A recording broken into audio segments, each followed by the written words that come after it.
Those 3 lambs, so there's 2 now. Well, there were 3 lambs. They got out. They were in the yard. And one of them went back through. The other 2 can't seem to figure it out. Well, they went back in. They'll figure it. They got out, they can get in. 2 little lambs finally got back in. Got back in right there. Probably where they got out.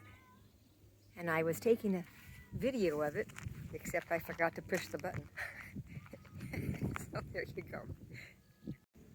And by the way, this is Friday morning, August 2nd. Back in Tommy and Pat Joe's on Tully Frame Road. There's no telling what the day's going to be. Right now it's a little low clouds, but it could blow off. You never know.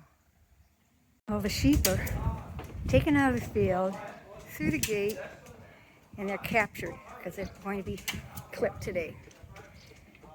But it wasn't that straightforward. Oh, no. These are sheep. You have to remember.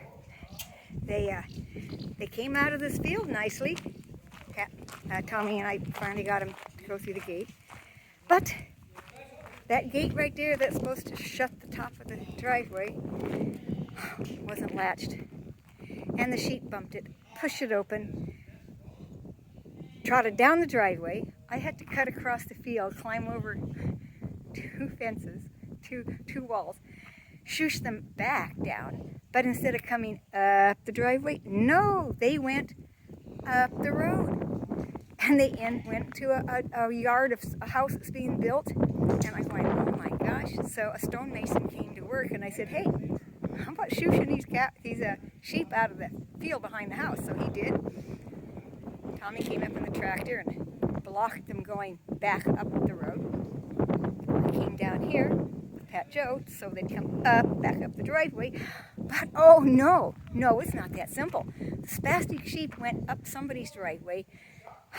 Well, there was people that helped, and this one guy, he ran up the driveway, brought them back down the road, to the road, and they finally were obedient enough to come down the road. And Joe and I were standing there, and they came up the driveway, into the barn.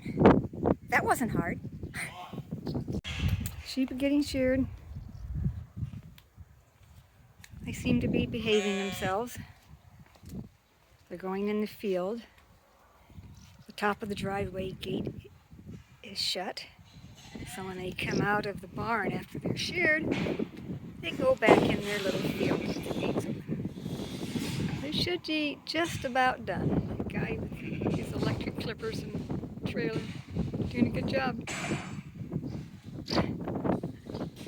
I tell you, herding sheep is like rounding up cats, I think. There's the shearing man's pickup. There's his dog behind there in case they need a dog. And that's their shearing setup. That's like have shearing will travel. That's pretty handy for these smaller herds. And yes sir, 2 bags full of wool. I don't know what they do with them, but they're bagged. Walking up the road to Attica to the Morin Lodge so I can hook onto their Wi-Fi so I can download some videos to YouTube. See those innocent rocks? Well, when I was climbing over them to get around those sheep this morning, I whacked my ankle on one of these boulders. I don't know when, which wall it was. Dang, but that hurts. My ankle still hurts. And I didn't whack it hard. That granite is unforgiving. I'll live, but I'll complain for a while. Yeah, I walked the mile up to Attica, and I'm sitting in front of the Morin Lodge in their covered porch because I got their Wi-Fi. And guess what? I am back in business in MSN. I can get emails, blah, blah, blah. Wow, that was involved. But I did it. I can't believe I actually did it. So that's going to be the all for today, because I really haven't done anything. Today's August 2nd. I I videoed the sheep thing, and I hung around the house making sure Tommy didn't miss a phone call from the doctor's office or hospital or whatever. Maureen wanted me to hang around in case they called when he was outside. But he's all back in the house. I'm good to go, so I hot-footed it up here to Atacama. So that's all I'm going to do today. That's it. It's a banner day. I'm back online.